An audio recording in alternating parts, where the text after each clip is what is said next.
और उस समय अमेरिका का 7वां बेड़ा रवाना हो गया और इंदिरा जी को कहा गया कि आप युद्ध विराम कर दीजिए, आप पीछे हो जाइए। लेकिन उस समय इंदिरा गांधी जी ने जो निर्णय लिया, पीछे नहीं हटी।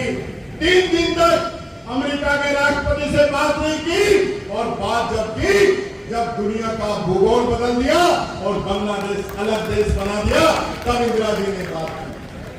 ये पहला मौका नहीं है। इससे पहले भी जब नेपाल के समय में अरुणाचल प्रदेश के अंदर उसको मिलाने की बात थी, उस समय भी चीन ने राजीव गांधी जी को कहा था कि आप इसको अरुणाचल के अंदर मत मिलाइए, नहीं तो हम हमला करेंगे। राजीव गांधी जी झुके नहीं और उसको अरुणाचल प्रदेश का हिस्सा बनाया और चीन देखता रह गया। मुझे तो एक बात बड़ी तकलीफ देती है, आपके पसीने की गाड़ी कमाई से हमारे देश के प्रधानमंत्री विदेशों की यात्राएं कर रहे हैं। एक समय तो ऐसा आ गया था कि देश में कम रहते थे और विदेश के अंदर ज्यादा रहते थे। 89 देशों की यात्रा की है, 89। और जब आतंकवाद के खिलाफ हम लड़ाई लड़ने को खड़े हुए तो 89 देशों में से एक भी देश हमारे साथ नहीं खड़ा था। ये इनकी विदेश नीति है, ये इनकी कूटनीति है। मैं पूछना चाहता हूं, और पाकिस्तान जैसा आतंकियों को पड़ा देने वाला देश, उस देश के साथ चाइना, तुर्की और अजरबैजान जैसे देश आके खड़े हो गए और हमारे साथ कोई नहीं खड़ा था। ये बात मैं कहना चाहूंगा। इस देश के अंदर जो भी प्रधानमंत्री रहा, चाहे वो कांग्रेस का रहा, चाहे बीजेपी का रहा या अन्य गठबंधन दलों को भी प्रधानमंत्री इस देश के अंदर बने, एक बात सब में सिमिलर थी, वो ये थी कि कश्मीर मुद्दे पे कोई तीसरा पंचायती नहीं करेगा। और यहां क्या हुआ? मोदी माय फ्रेंड ट्रम्प, क्या हुआ दोनों का? उसके आगे झुके।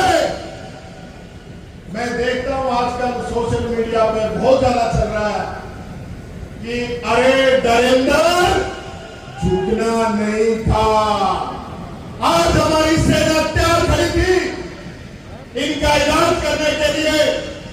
और ये जो पीओके का जो मसला चल रहा है ना, इसका खेल ही सुलझा देते। जहां निर्णय लेना था, जहां प्रधानमंत्री को निर्णय लेना था, वो निर्णय अमेरिका के राष्ट्रपति ट्रंप ले रहे हैं और मोदी जी इस सेना की वर्दी के अंदर फोटो लगा के वाई उठ रहे।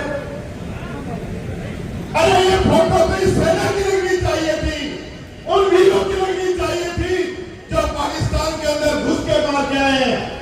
आपने तो एक निर्णय लेना था, उसमें भी आप सरेंडर हो गए और फोटो लगा रहे हो। ऐसा फोटो सेशन चल रहा है कि युद्ध सेना ने नहीं लड़ा, हमारे प्रधानमंत्री जी ने लड़ा है। साथियों, मैं एक बात आप लोगों से कहना चाहूंगा, ये वीरों की भूमि है राजस्थान।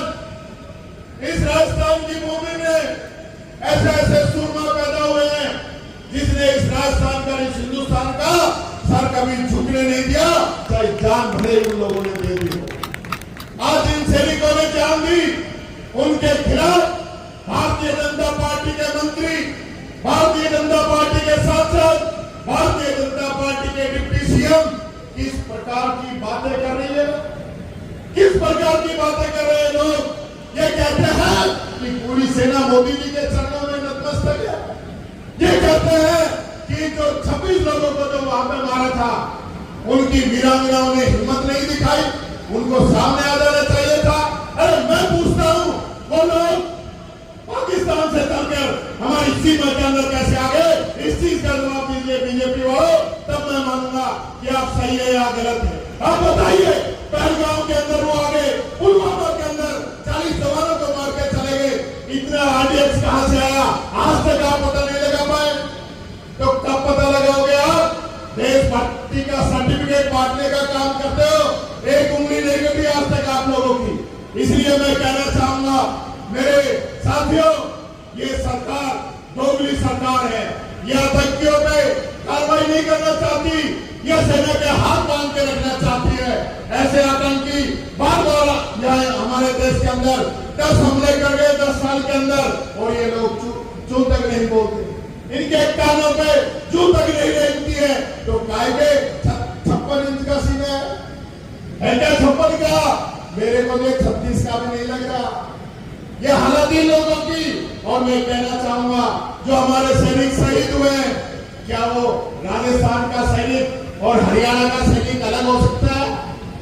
अरे पहले तो अग्निवीर बना के इन लोगों को बांट दिया, और अब राज्यों की सरहद बनाकर आप इनके साथ कुठाराघात कर रहे हो।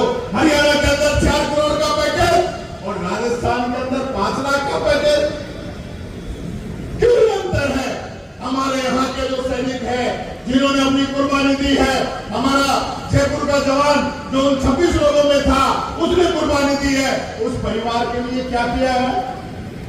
अरे जिन्होंने अपनी जान दे दी, उनके लिए भी कुछ करिए मोदी जी।